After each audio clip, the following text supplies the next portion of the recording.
Olá, pessoal. Legal vocês estarem aqui, né, vendo essa aula. Essa aula eu vou falar sobre astrofísica nuclear, em particular sobre a síntese dos elementos. E a ideia é o seguinte: na física tem várias questões importantes para serem respondidas e tem sido feito um esforço considerável para responder essas perguntas. Em particular, eu posso destacar as seguintes perguntas: o que é a matéria escura? O que é a energia escura? Como são sintetizados elementos mais pesados que o ferro? Neutrinos têm massa? Da onde vêm, né, as partículas ultraenergéticas? Será que a gente precisa de uma nova teoria da luz e da matéria para explicar o que acontece em altíssimas energias e temperaturas? Existe algum estado novo da matéria em altíssimas energias e temperaturas? Os prótons são estáveis? Essa é até uma questão importante para a teoria da unificação de tudo. Ou o que é a gravidade? Existem outras dimensões? Como o universo realmente começou? Os cientistas têm colocado um certo esforço para responder essas perguntas, mas em particular eu vou destacar essa pergunta de como são sintetizados os elementos mais pesados que o ferro, porque isso está relacionado com o tema dessa aula de hoje, que é astrofísica nuclear. Na astrofísica nuclear, em particular, a gente está preocupado também em responder algumas outras perguntas um pouco mais específicas, do tipo como são formados, né, como é dada, como se acontece a síntese dos diversos elementos que existem na natureza, como é gerada a energia do Sol e das estrelas, como o Sol e as estrelas se formaram e evoluem, como se dá a produção dos neutrinos solares, como surgem esses diferentes entes astrofísicos que a gente ouve falar de estrelas gigante vermelha, explosões de nova, supernova, estrelas de nêutrons, buracos negros, né? E como se dá essas explosões de nova, supernova e quilonova?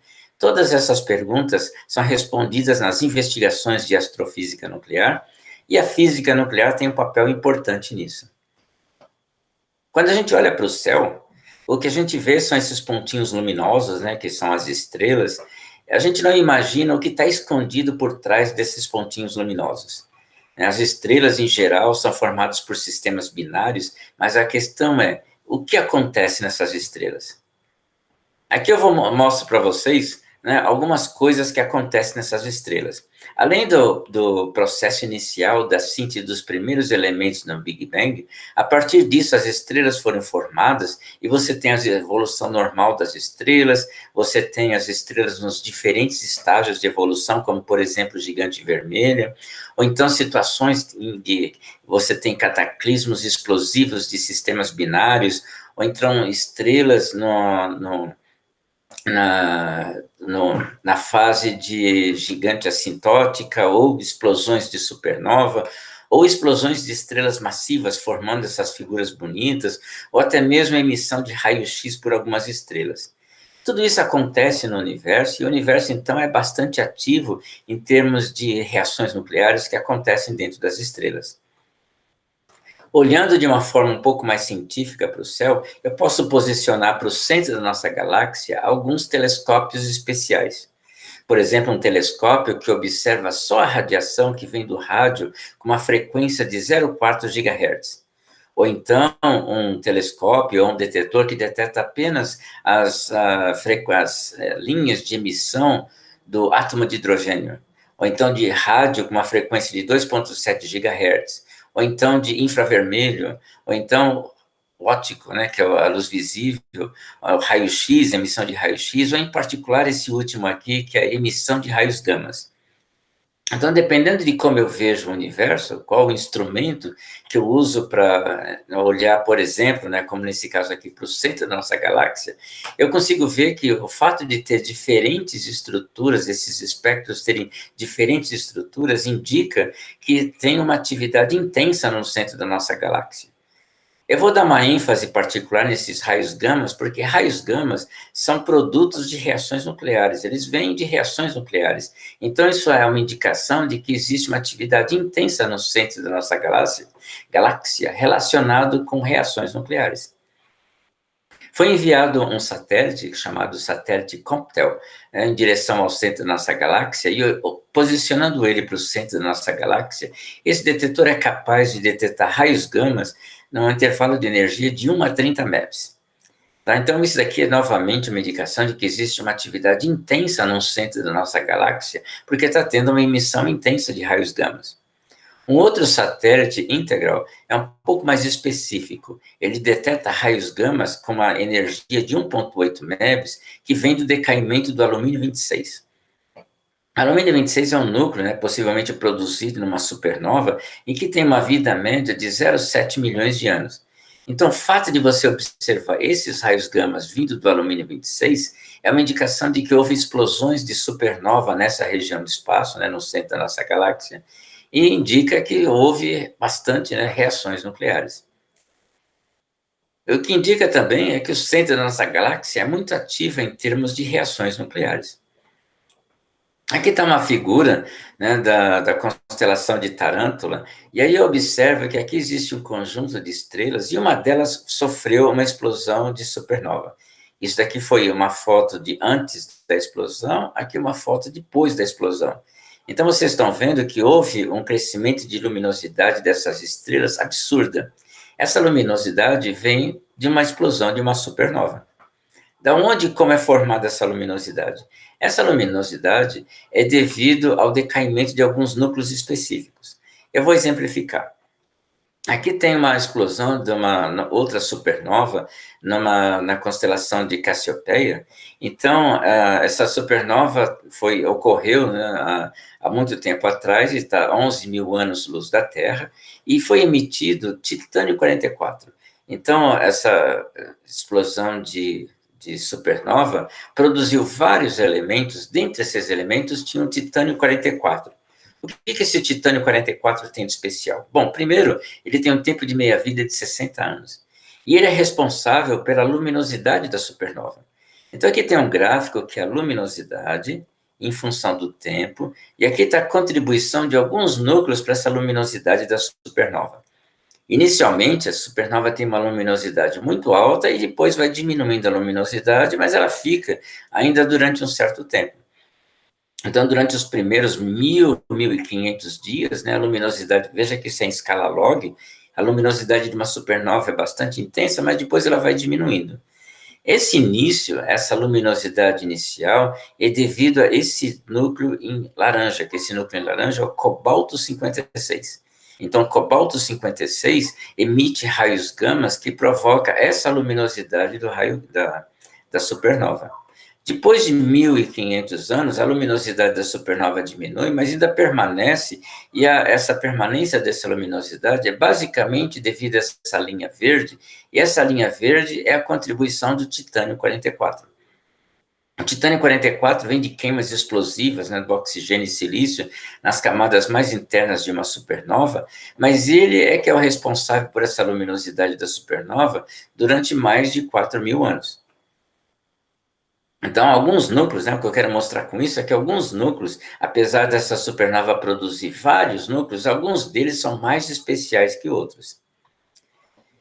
Na nucleossíntese, quando a gente sintetiza os elementos, existem várias formas de você sintetizar os elementos. Você começa com o Big Bang, então no Big Bang a gente sintetizou os primeiros elementos, como hidrogênio, hélio e lítio, mas a seguir esses elementos foram condensados, formando as primeiras estrelas. Essas estrelas evoluem, sintetizando elementos mais pesados, né, evoluindo toda uma vida, ela cresce, ela aumenta, diminui e acaba morrendo. Essa estrela morre por uma explosão de uma supernova ou uma forma que eu já vou falar mais adiante da morte de uma estrela normal, mas numa explosão de supernova, você emite muito material no meio estelar, e esse material funciona como agregador, né, atraindo novos hidrogênios de hélio e formando novas estrelas. Essas novas estrelas, de novo, evoluem, morrem, emitem material para o meio estelar, que forma novas estrelas, formando um ciclo. Nesse ciclo, você vai sintetizando elementos através desse processo de nucleossíntese. Né? É claro que algumas dessas supernovas, quando morrem, elas emitem uma grande quantidade de material no meio estelar, mas o que sobra delas, o remanescente dessa explosão de supernova, é um buraco negro, ou uma estrela de nêutrons, ou uma anã branca, no caso de uma estrela normal. O que acontece, a conclusão que a gente chega disso, é que existe uma variedade enorme de reações nucleares ocorrendo, e em ambientes, algumas dessas reações nucleares ocorrem em ambientes de altas temperaturas e altas densidades. E é importante destacar que várias dessas situações têm a presença de núcleos radioativos, né, emitindo esses raios gama. Então, eu posso dizer que o universo é um grande laboratório para a física nuclear. A composição química das estrelas muda, né, devido às reações nucleares e à evolução estelar. O problema é que essa evolução é muito lenta. Vamos supor que começaram, né, ou iniciaram as observações estelares nos últimos 5.000 anos. Nos últimos 5.000 anos é um tempo muito curto para uma estrela, é como se não tivesse mudado absolutamente nada. Você pode ter uma explosão de uma supernova aqui, uma explosão de nova aqui, mas basicamente não houve mudança nenhuma. Isso é como, imagine a seguinte situação: alienígenas, né, querendo estudar a evolução humana, param em frente a uma praça e observam essa praça durante 2 minutos. E depois voltam para suas espaçonaves e falam: agora eu tenho dados suficientes para estudar a evolução humana. É mais ou menos isso que a gente está fazendo. Nós estamos coletando informações das estrelas nos últimos 5.000 anos, que é um tempo extremamente curto para uma estrela, e tentando entender como é que ocorreu, como é que se deu a formação dessas estrelas. É claro que a gente faz, ou que a gente tem que fazer, é criar modelos de evolução estelar baseado nessas observações, e esses modelos, então, devem, de alguma forma, corroborar com as observações, né, que a astronomia nos fornece. Então, a astrofísica, nesse sentido, é uma disciplina bastante genérica, em termos assim de bastante interdisciplinar. Você envolve astrofísica, envolve modelos de como que a hidrodinâmica das estrelas, né, ocorre, como que a distribuição de energia ocorre dentro das estrelas. Você tem a física nuclear, em que você cria explicações e modelos para reações nucleares, mas os dados, informações, inputs dessas reações nucleares vêm de experiências em laboratórios. E você tem as observações astronômicas, você tem as observações na Terra, através de satélites e meteoritos. Então, com essas informações da física nuclear, você cria modelos de evoluções, você faz cálculos com as networks de reações, modelos de nucleossíntese, aí com isso você cria modelos de evolução das estrelas. Esses modelos estelares, então, devem gerar previsões de emissão de partículas, abundância, evolução química, geração de energia e luminosidade, que deve ser comparada com as observações desses satélites, informações de luminosidade, de abundâncias observadas em meteoritos. Aí, a partir dessas abundâncias, você pode melhorar os modelos, melhorando os modelos, você pode fazer previsões melhores, que conseguem ser previstas pelos dados experimentais. Então, tudo isso envolve várias áreas da ciência, como pessoas trabalhando em networks de reações, fazendo cálculos computacionais, outros fazendo observações na Terra, observações, analisando dados de observações de satélites ou meteoritos, e as pessoas trabalhando em física nuclear, fornecendo informações a respeito das reações nucleares. Bom, mas vamos lá, como é que funciona uma estrela, né? Como é que acontece essa síntese dos elementos dentro de uma estrela? Numa estrela acontecem reações nucleares. Essas reações nucleares, então, geram energia, e se gera energia, a estrela se aquece. A estrela se aquecendo, a tendência seria que a estrela começasse a se expandir devido a esse aquecimento. Aumenta a pressão interna e essa estrela se expande. No entanto, conforme você vai sintetizando elementos mais pesados, você cria, então, uma força gravitacional. Essa força gravitacional é atrativa e exerce uma força no sentido de manter a matéria dessa estrela agrupada. Então, você tem duas forças, uma pressão devido à energia gerada pelas reações nucleares, a outra é uma força de atração devido à gravidade, e o balanço desses dois processos determina a evolução de uma estrela. Então, inicialmente, você gera bastante energia, a estrela se expande, mas aí você, gerando energia através de reações nucleares, você está sintetizando elementos pesados, essa síntese de elementos pesados faz, então, com que a força gravitacional aumente e a estrela se comprima. Então, essa expansão e compressão depende do estágio de evolução das estrelas e depende da composição inicial e do tamanho inicial de uma estrela. Por exemplo, uma estrela muito grande, uma estrela massiva, durante o processo de compressão, ela, na verdade, implode. essa implosão pode ser tão violenta que você produz um caroço tão fortemente condensado que gera uma energia interna, uma pressão interna tão grande que ele explode. Então, ele implode e, numa sequência, ele explode. Essa é a evolução de uma explosão de uma supernova. A primeira fase, né, a primeira reação que acontece numa estrela é a reação de captura e a transformação de quatro núcleos de hidrogênio no núcleo de hélio. Essa a produção de energia através da transformação de 4 hidrogênios em hélio é o que acontece, por exemplo, no nosso Sol. Como que se dá isso? Bom, só você ver que a massa total de 4 prótons é 4 vezes a massa do próton, dá uma massa de 4,032, e a massa do hélio é um pouco menor. Então, você fundir 4 prótons para produzir um hélio, sobra uma certa quantidade de massa. Essa massa que sobra é isso daqui. Essa massa que sobra é convertida, apesar de muito pequena, quando ela for convertida em energia, usando a equação E igual a mc ao quadrado, ela se transforma numa energia de 27 MeVs. Essa energia de 27 MeVs é bastante.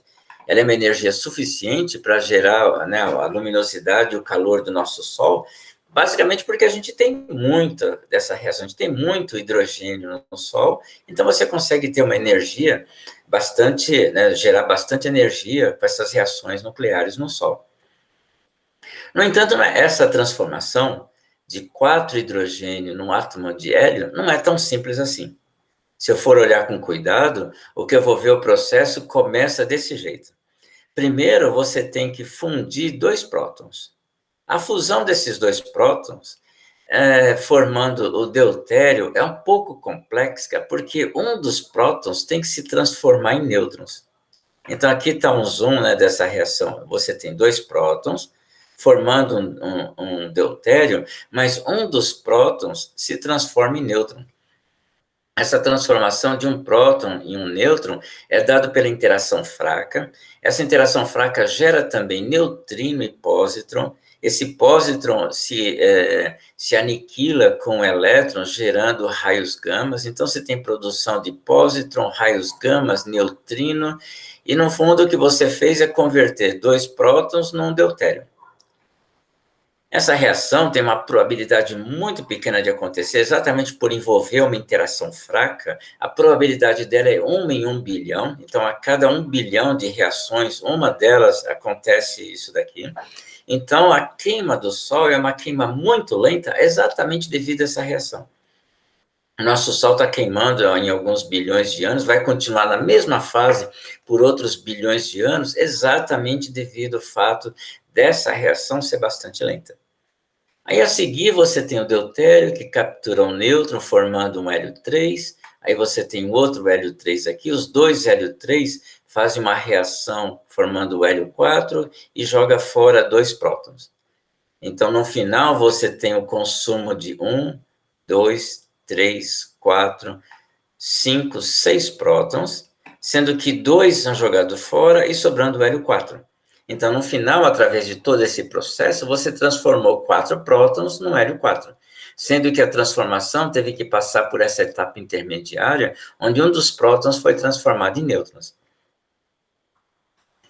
A seguir, né, essa é a primeira reação, e é uma reação bastante complexa.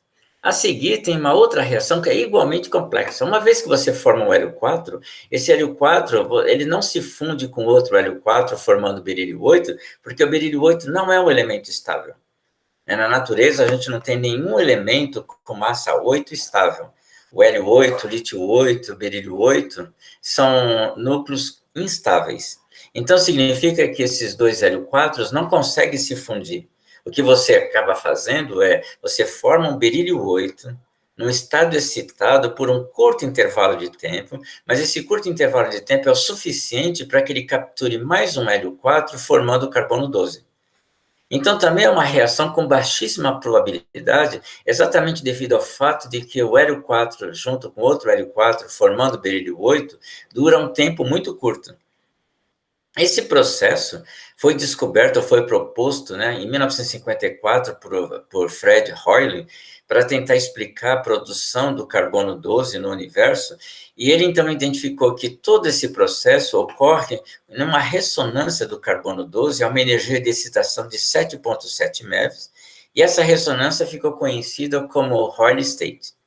E mais do que isso, esse fato é o que praticamente deu origem à ideia da astrofísica nuclear, porque demonstrou a importância da física nuclear, né, na explicação da formação desse carbono 12 através desses 3 núcleos de hélio 4. Depois da queima do hidrogênio e do hélio, a gente tem as próximas queimas, né? Queima do carbono, queima do neônio. Então você começa a formar elementos mais pesados através de uma evolução natural da estrela.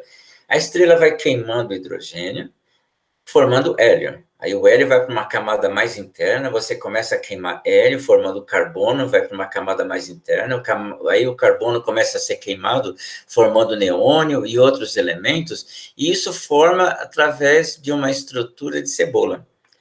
Então, você tem a camada mais externa do hidrogênio inerte, que não se queima, uma camada mais interna, onde você tem a queima do hidrogênio formando hélio, o hélio vai para uma camada mais interna, queimando para o carbono, que vai para uma camada mais interna, queimando o oxigênio, até o ferro. Então, esse processo natural e sequencial de uma estrela consegue sintetizar elementos até o ferro. E os elementos mais pesados vão mais para o centro, formando uma estrutura de cebola nas estrelas. Agora, por que vai até o ferro? A explicação é o seguinte: a gente tem aqui um gráfico em que mostra a energia de ligação por nucleon em função da massa dos núcleos.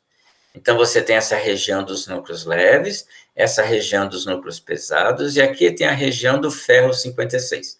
Então, o ferro 56 está bem aqui no meio.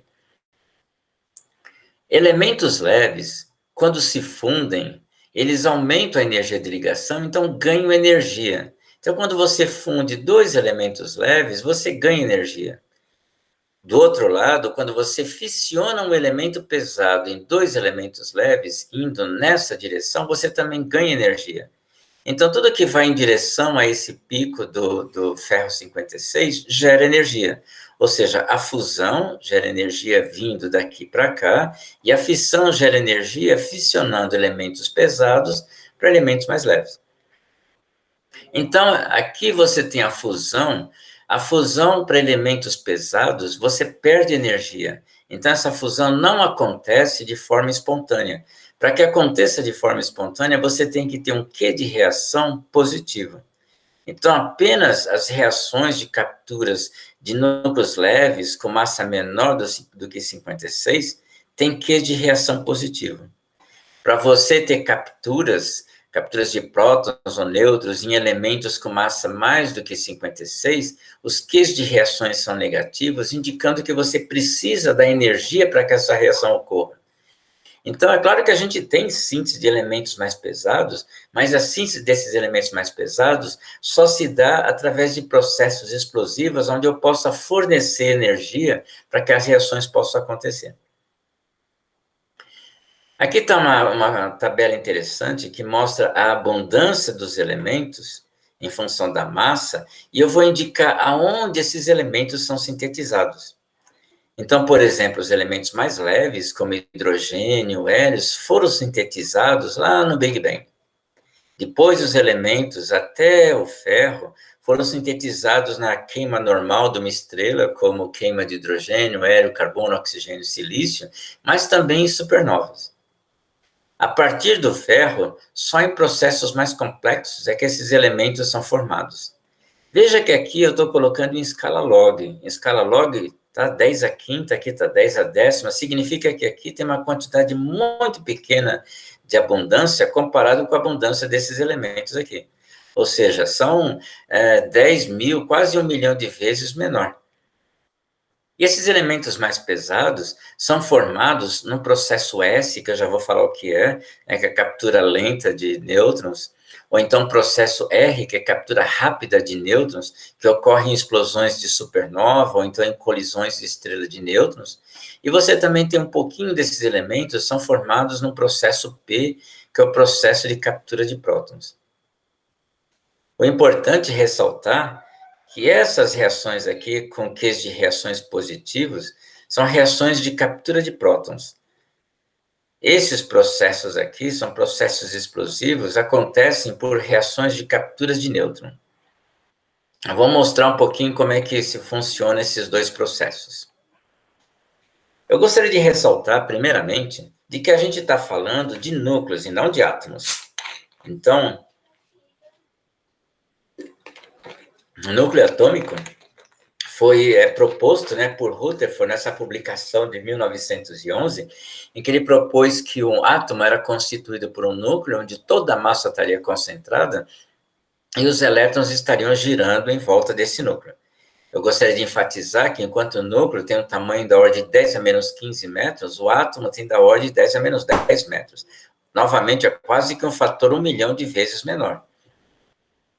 Aí os núcleos, eles são caracterizados pelo número de prótons, ou pelo número atômico. Então, um dado elemento, é dado pelo número atômico.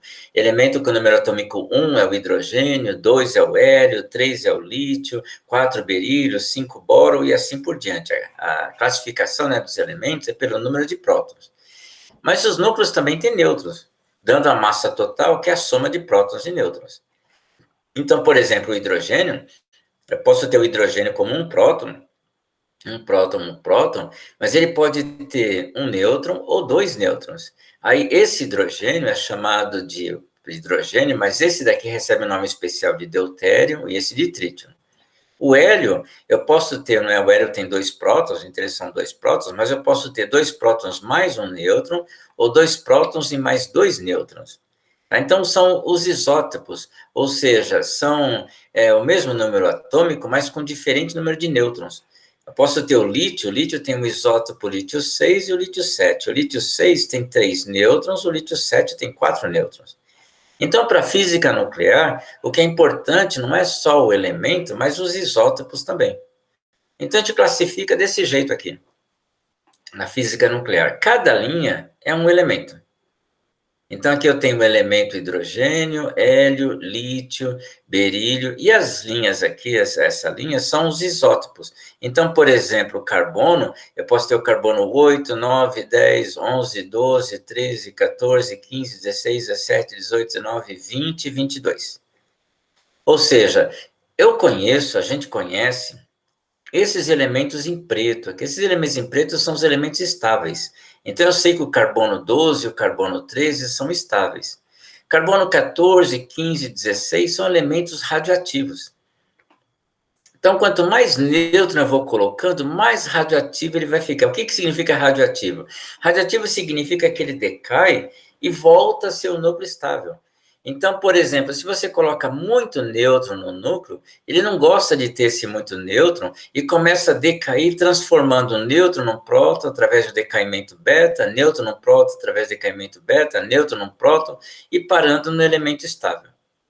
Por outro lado, significa que você está tirando nêutrons. Então, oxigênio 16, eu tiro um nêutron, tiro um nêutron, tiro um nêutron, ele vai ficando cada vez mais rico em prótons. Aí, esses ricos em prótons, ele também não gosta de ficar rico em prótons, ele vai transformando um próton num nêutron, até ficar um elemento estável. Então, ele faz um decaimento beta até se transformar num elemento estável, decaimento beta até se transformar num elemento estável. Aí, o interessante é assim, esses elementos são radioativos, mas eles sobrevivem um certo tempo. Então, eu posso dizer que eles ainda são núcleo. No entanto, o carbono 21, se eu coloco mais um nêutron no carbono 20, ele não sobrevive, ele não fica. Ele não fica nem o tempo suficiente para dizer que ele é um núcleo. Ou seja, você coloca um nêutron, ele já se separa. Você coloca, ele já se separa. Então, existe um limite de estabilidade, e esse limite é chamado de drip line. Então, essa drip line de nêutrons é o limite pelo qual eu posso colocar nêutrons num determinado núcleo. E o drip line de prótons é o limite em que eu posso colocar prótons num determinado núcleo. Então, eu não posso ter núcleo mais rico do que o oxigênio 12 em prótons e nem mais rico do que o oxigênio 27 em nêutrons. Tá? Existe esse limite. Na astrofísica nuclear, os elementos radiativos, esses elementos radiativos aqui, têm uma importância fundamental. Eu mostrei aqui só até o elemento 14, que é o silício. Mas tem muito mais, né? Tem aqui o Z igual a 50, e aqui até aqui em cima. Os primeiros núcleos, os núcleos são estáveis, né? Esses pretos aqui são estáveis. A estabilidade é dada para N igual a Z. Ou seja, o lítio 6 tem 6 prótons e 6 nêutrons, o boro 10 tem 5 prótons e 5 nêutrons, e assim por diante. Mas, conforme esse núcleo vai ficando com muito prótons, ele precisa de muito mais nêutrons para se manter estáveis. Por que isso? É porque os prótons têm cargas, né, iguais, são cargas positivas, vão querer se repelir. Para manter eles juntos pela força nuclear, eu preciso ter um pouco mais de nêutrons do que de prótons. Então, conforme um núcleo vai ficando pesado, eu vou precisando de um pouco mais de nêutrons do que de prótons. E essa é a linha de estabilidade. Aqui eu tenho os elementos super pesados, né, elementos com Z igual a 103, 114, 115, 116. Então, a gente pode concluir que existe em torno de 300 núcleos estáveis, né, que são esses elementos estáveis aqui, os isótopos estáveis, e eu tenho 300 núcleos instáveis e radioativos, 3.000, né, núcleos instáveis e radioativos. Ou seja, eu tenho 10 vezes mais núcleos radioativos do que núcleos estáveis. Como eu falei, esses núcleos radioativos participam ativamente dos processos de astrofísica.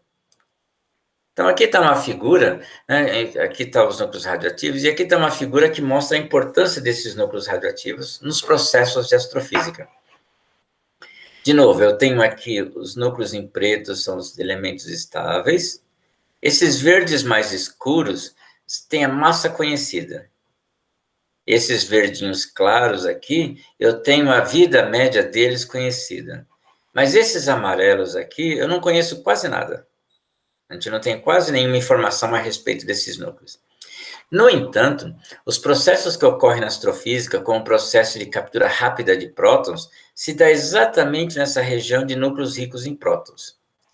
Esse amarelo aqui é o processo de evolução normal, de queima normal das estrelas, que é aquele que eu falei, de queima de hidrogênio, queima do oxigênio. A partir do ferro que está aqui, todos esses processos, né, principalmente esses aqui, são processos explosivos. Esse em azul é o processo R, que é a captura rápida de nêutrons. Esse processo S, que é esse rosa, é a captura lenta de nêutrons. Ou seja, a minha estrela, que está tendo esse processo R, que está ocorrendo esse processo R, ela vai capturando nêutrons e sintetizando elementos cada vez mais pesados. Isso num processo explosivo. Aqui o processo RP, que é o processo captura rápida de prótons, também vai capturando prótons, prótons, prótons, num processo de explosivo. Então, aqui ocorre esse processo de captura lenta de prótons, acontece no processo, captura rápida de prótons acontece em novas, essa captura rápida de nêutrons acontece na supernova, esse processo lento, captura lenta de nêutrons, acontece em estrelas gigantes, esse processo de captura rápida de prótons acontece em estrelas de X-ray burst, e nas estrelas pequenas, você tem a queima normal dessas estrelas. A questão agora e a física nuclear? Onde é que entra nisso, né? A contribuição da física nuclear, principalmente, é determinar qual que é a probabilidade com que essas reações de captura ocorrem. Mas, além disso, eu preciso também, né, esses núcleos, como os átomos têm esquemas de níveis, os núcleos também têm esquemas de níveis, então eu preciso também determinar a energia, largura e spin das ressonâncias desses núcleos. E essas informações eu preciso delas, são informações importantes, para que eu possa determinar as taxas de reações, né, que acontecem nas estrelas. Então, uma reação nuclear, eu posso chamar assim, por exemplo, né, você tem um elemento, captura um próton, formando o elemento Y e eliminando ou liberando um certo raio gama. De uma forma mais compacta, eu escrevo desse jeito aqui. Isso aqui é um elemento, captura um próton, libera raios gamas, formando o elemento Y. Isso ocorre desse jeito aqui, ó. Você tem um certo elemento. Esse elemento captura prótons, Mas aí, antes dele capturar o próximo próton, ele decai por beta, transforma um próton no nêutron, decaindo por beta e vindo para cá. Esse elemento captura um próton, captura mais um próton, mas aí ele decai primeiro por beta antes de capturar o próximo. Se transforma nesse elemento que captura próton, mais um próton, decai por beta e captura um próton. Ou seja, você tem esse decaimento beta mais, em que você transforma um próton no nêutron e a captura de prótons competindo uma com a outra. Aquela que for mais rápida, acontece. Então, se essa captura de prótons for rápida, você captura um próton, mas aí o decaimento é mais rápido do que a captura de próton. Então, ele decai por beta. Captura, captura, decai por beta. Captura um próton, decai por beta. E captura um próton. É assim que eu vou sintetizando, então, cada vez mais elementos pesados, seguindo essa linha de crescimento em que eu vou aumentando o Z desses meus elementos sendo sintetizados. O mesmo ocorre para a captura de nêutrons. Na captura de nêutrons, eu capturo um nêutron, capturo um nêutron, capturo um nêutron, mas ele fica tão rico em nêutron que ele acaba, uma determinada hora, decaindo por beta. O decaimento beta é mais rápido que a captura de nêutrons, ele decai por beta, transformando um nêutron num próton, depois ele captura de novo para um nêutron, mas aí o decaimento beta é mais rápido, captura um nêutron, e assim por diante. Então, eu vou fazendo esse zigue-zague até sintetizar elementos mais pesados. Então, aqui eu faço um zigue-zague vertical, aqui um zigue-zague horizontal, mas dependendo da competição entre captura de prótons e decaimento beta, captura de nêutrons e decaimento beta, eu vou sintetizando elementos mais pesados. Eu vou dar um exemplo para vocês. É um exemplo que acontece num ciclo CNO em algumas estrelas. Esse ciclo CNO é bastante interessante e ocorre no nosso Sol também. Então, vamos começar com carbono 12. Aí o carbono 12 captura um próton. Ele se transforma no nitrogênio 13. Então, vocês estão vendo que esses aqui são os elementos estáveis e esses aqui são os elementos radioativos. Então, o nitrogênio 13 é radioativo e ele decai por beta por carbono 13. Aí o carbono 13 captura um próton, se transformando no nitrogênio 14, que é estável. Aí ele captura mais um próton, se transforma no oxigênio 15. O oxigênio 15 decai por beta, se transformando no nitrogênio 15, que é o elemento estável. Aí, na hora que esse nitrogênio 15 vai capturar um próton, ele captura um próton, mas em vez de ir para cima, ele joga fora, ele gospe uma partícula de hélio 4. Então, fica uma reação P-alfa, em que eu capturo o próton, mas eu libero uma alfa, voltando a ser carbono 12. Então, isso vira um ciclo. Ele volta de novo para o carbono 12. Aí o carbono 12 captura prótons, decaimento beta, captura prótons, decaimento beta, forma nitrogênio 15. Na hora que esse nitrogênio 15 captura um próton, gospe, né, ou elimina uma partícula alfa e se transforma em carbono 12, formando um ciclo. Nesse ciclo, se vocês contarem, você consome um próton, 2 prótons, 3 prótons, 4 prótons e joga fora um hélio 4. Então, no final, você converteu 4 prótons no núcleo de hélio. Ou seja, você fez aquela mesma conversão de 4 prótons no alfa, liberou ainda 2 pósitrons, 2 neutrinos e energia. E o interessante é que você não precisou consumir o carbono, nitrogênio e oxigênio, eles só funcionaram como catalisadores. Eles fizeram essa reação, para fazer essa reação de conversão de 4 prótons de hélio, mas na verdade eles não foram gastos. Porque você consumiu aqui o carbono 12, nitrogênio 13, carbono 13, mas depois você produziu de volta o carbono 12, que produz de volta esses elementos. Ou seja, você forma um ciclo, e nesse ciclo você não gasta esse carbono, nitrogênio e oxigênio, mas você converte 4 prótons em hélio. Então, essa é uma reação de geração de energia, né, que também ocorre no nosso Sol. É claro que aqui está esse ciclo de novo, é o mesmo ciclo, carbono 12, nitrogênio 13, carbono 13, nitrogênio 14, oxigênio 15, esse ciclo aqui. Só que num determinado momento, a estrela aumenta a temperatura, aí se ela aumenta a temperatura, quando chega aqui, ela tem a possibilidade de capturar um prótons e jogar o hélio 4, ou capturar um prótons e se transformar em oxigênio 16. Se ela aumenta a temperatura, ela acaba vindo para cá, formando o segundo ciclo. Aí tem um segundo ciclo aqui. Pode ser que, dependendo da temperatura, nesse novo ciclo, o oxigênio 17 também pode capturar um próton, formando um novo ciclo. Então, dependendo da temperatura, você vai formando novos ciclos.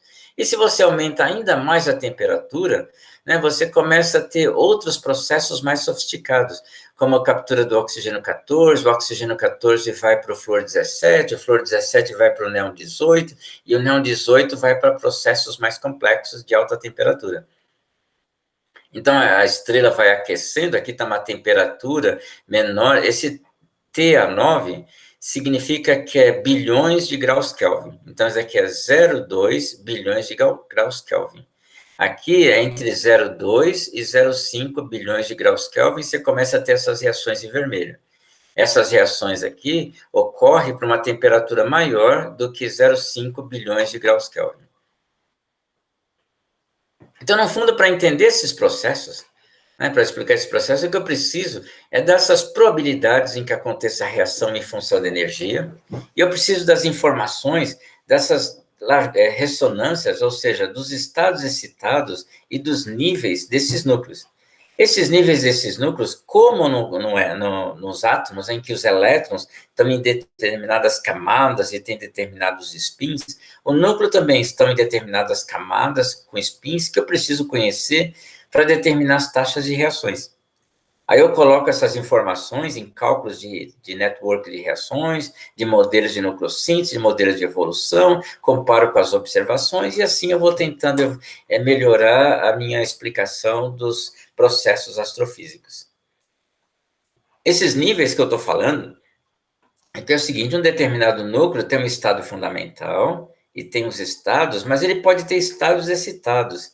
Esses estados excitados têm energias específicas e têm spins e paridades específicos.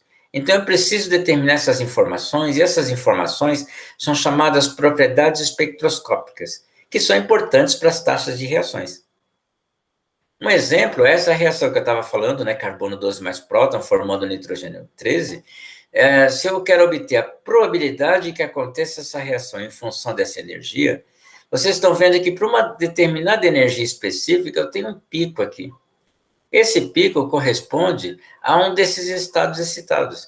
Sempre que eu aumento, então, a energia, e essa energia tem uma energia exatamente igual a um desses estados excitados, o que eu tenho é um crescimento na probabilidade. Aqui está em termos de fator astrofísico, então, em termos de fator astrofísico, eu consigo evidenciar muito bem esses picos. Então, aqui tem um, aqui tem outro, aqui tem outro. Então, para cada um desses picos, corresponde um daqueles estados excitados. E eles estão vendo, isso aqui é uma situação parecida com aquela situação, são ressonâncias, então são parecidas com aquela ressonância de ponte, né? Você tem uma ponte, aí você vem o vento, se o vento tem uma frequência que é exatamente igual à frequência natural da ponte, essa ponte então começa a oscilar, e num determinado momento a amplitude de oscilação é tão grande que ela se quebra. Aqui é a mesma coisa. Eu vou incidindo um próton no carbono 12, e aqui está a energia incidente. Quando eu chego numa determinada energia específica, que é uma frequência natural, uma energia natural do nitrogênio 13, essa probabilidade aumenta consideravelmente. Veja que isso é em escala log, então aumenta de 100 a 1000 vezes. Então, toda vez que eu tenho nesses ressonâncias, a minha seção de choque, a minha probabilidade em que aconteça a reação, aumenta de 100 a 1000 vezes. Então, conhecer essas informações dessas ressonâncias acaba sendo importante. Outro fator importante é que nas estrelas, você não tem uma energia, todos os núcleos numa energia específica, você tem uma distribuição de energia. Significa que alguns núcleos vão estar com uma energia maior, outros com uma energia menor, numa distribuição de Boltzmann. Então, o que eu tenho aqui é que, dependendo da temperatura das estrelas, os meus núcleos vão ter uma distribuição de energia cinética. Então, eu preciso levar em conta uma média maximiliana, que é uma média em que eu tenho a probabilidade em que aconteça a reação em função da energia, e eu faço uma média de acordo com essa distribuição de Boltzmann. Que a distribuição de Boltzmann tem uma expressão bem específica, eu converto aqui, isso aqui está em velocidade, tá? Eu posso colocar isso aqui em velocidade ou em energia, né? E eu determino, então, o que eu chamo de taxa média, que é uma média maximiliana, em que eu faço essa probabilidade em função da energia, mas eu tiro uma média maximiliana. Outra coisa importante, conforme eu vou consumindo um determinado núcleo, eu vou produzindo outro. E essa taxa de produção e taxa de depressão, né? Então você diminui um núcleo, para você determinar essa diminuição, você tem que resolver essa equação diferencial. Então, essa equação diferencial, ela me relaciona como que é a abundância de um determinado elemento em função do tempo. Então, a abundância ou o número desse elemento, a taxa desse elemento, decresce quando eu estou depredando, né, numa reação de captura, você tem um núcleo A, mais um Azinho formando o núcleo B, significa que eu vou diminuir o núcleo A e aumentar a quantidade de B. A solução dessas equações me dá essas exponenciais. Então, essas exponenciais significa que o núcleo decai exponencialmente, enquanto que o outro aumenta exponencialmente. Então, eu gasto esse A e produzo esse B. É claro que quando eu estou numa situação de uma estrela, eu não tenho só uma reação, não tenho só um núcleo, eu tenho várias reações e vários núcleos. Por exemplo, se eu tiver 3 reações, eu tenho que resolver a produção, né, a variação da abundância do próton, do deutério, do hélio 3 e do hélio 4, então do próton, do deutério, do hélio 3 e do hélio 4, em função do tempo, e essas equações são acopladas, porque eu dependo da produção, o consumo desse prótons produz o deutério, mas o deutério é consumido nessa reação, formando o hélio 3 é consumido aqui, que produz prótons que volta para cá. Então, são equações acopladas que eu tenho que resolver, onde o parâmetro importante é essa taxa de reação aqui, essa probabilidade da reação acontecer em função da energia. Essa informação a gente obtém da física nuclear. Deixa eu falar um pouco do que acontece em nova. Em nova, que é uma explosão de nova, o que você tem é um sistema binário, em que tem uma estrela mais antiga, né, mais evoluída, e uma estrela nova. Aí essa estrela mais evoluída acaba sugando matéria, acaba sugando hidrogênio dessa estrela nova, até que em um determinado momento ela explode. Então você tem muitos prótons e tem muitas reações envolvendo captura de prótons nessa explosão. Então acontece assim: você forma o carbono 12, aí depois você forma esse ciclo CNO. Esse ciclo CNO, então, vai esquentando a estrela, aí você começa a ter outros ciclos mais quentes, evoluindo para a síntese de elementos mais pesados. Aí, essa síntese de elementos mais pesados aumenta ainda mais a temperatura e você consegue sintetizar, né, capturando prótons, indo para elementos mais pesados, até que você começa a sintetizar de uma forma explosiva elementos ainda mais pesados. Muita supernova para durante muito tempo em ciclos envolvendo essas reações de neônio, magnésio e oxigênio e neônio. Então, por isso, reações, né, para entender o processo de evolução de nova, eu preciso entender várias dessas reações envolvidas nesses ciclos aqui. As principais são essas equações de captura. Captura de prótons pelo neônio, pelo sódio e pelo neônio. Na verdade, eu preciso entender, né, várias outras reações, todas elas relacionadas com captura de prótons, né, e para fazer isso, para estudar essas reações, várias dessas reações envolvem feixes ou núcleos radioativos. Então, eu preciso desenvolver detetores, espectrógrafos, e preciso desenvolver feixes de elementos radioativos para que eu consiga estudar essas reações. No caso de uma supernova, né, a supernova é um pouco mais complexa, né, você tem supernova do tipo 1, que corresponde a sistemas binários, mas você tem supernova do tipo 2, que são estrelas massivas.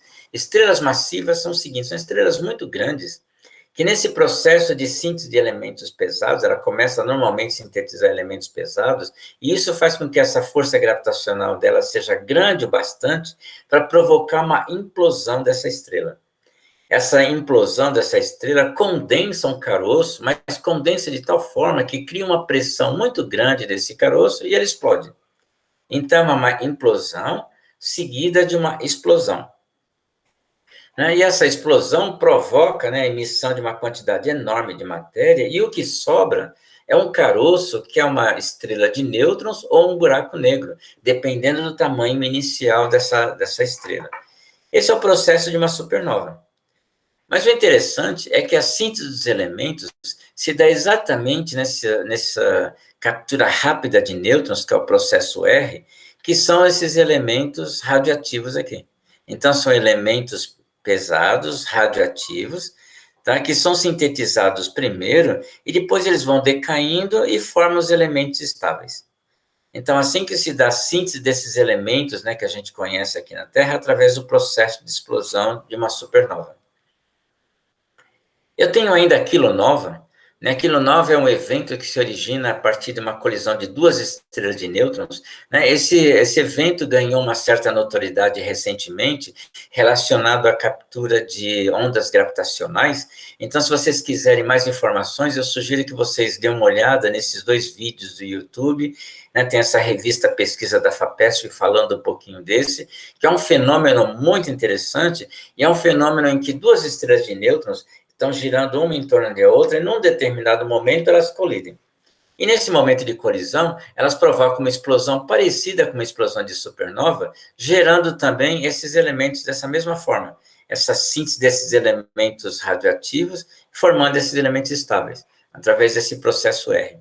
Então, esse processo R ocorre em explosão de supernova, mas também nessas colisões de estrela de nêutrons. Experimentalmente, né, a gente faz vários métodos para determinar as taxas de reações, então a gente usa reações de transferências. Essas reações de transferência, assim, você joga um núcleo num laboratório, em outro, então tem um projétil no núcleo-alvo, e aí vamos supor que eu tenho um hélio-3. Esse hélio-3, ele transfere um nêutron para cá, um próton, desculpa, saindo o deutério. E aí, esse próton capturado aqui, se eu estudo essa reação de transferência, eu consigo ter informações a respeito dessa captura. Uma outra forma de eu fazer isso é usar um feixe de um determinado elemento, jogar ele num alvo, aí o campo colombiano desse alvo vai provocar a quebra desse elemento, né, num elemento e num próton. Eu consigo isso também, né, então, estudar essa quebra, e essa quebra seria a inversa temporal da captura. Então, se eu quero conhecer a captura, eu estudo a quebra, simplesmente fazendo a inversão temporal. Tem um outro processo que é chamado cavalo de Troia, né, Trojan Horse. Nesse cavalo de Troia, um núcleo fracamente ligado se aproxima do outro, e aí se continua praticamente como espectador, e esse próton é capturado por esse núcleo. Então, também consigo estudar reações de captura. Então, são vários métodos experimentais que a gente usa para obter essas taxas de informações e essas informações espectroscópicas.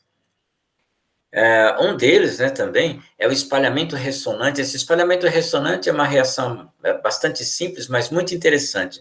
Basta eu jogar um núcleo num alvo de próton, então tem o núcleo A jogando num alvo de próton. Um alvo de próton pode ser um plástico. O plástico é rico em prótons, então eu jogo num alvo plástico, e o que acontece é que o feixe vai batendo nesse alvo e vai diminuindo a energia. Cada vez que ele chega numa energia de uma ressonância, ele tem um aumento da seção de choque.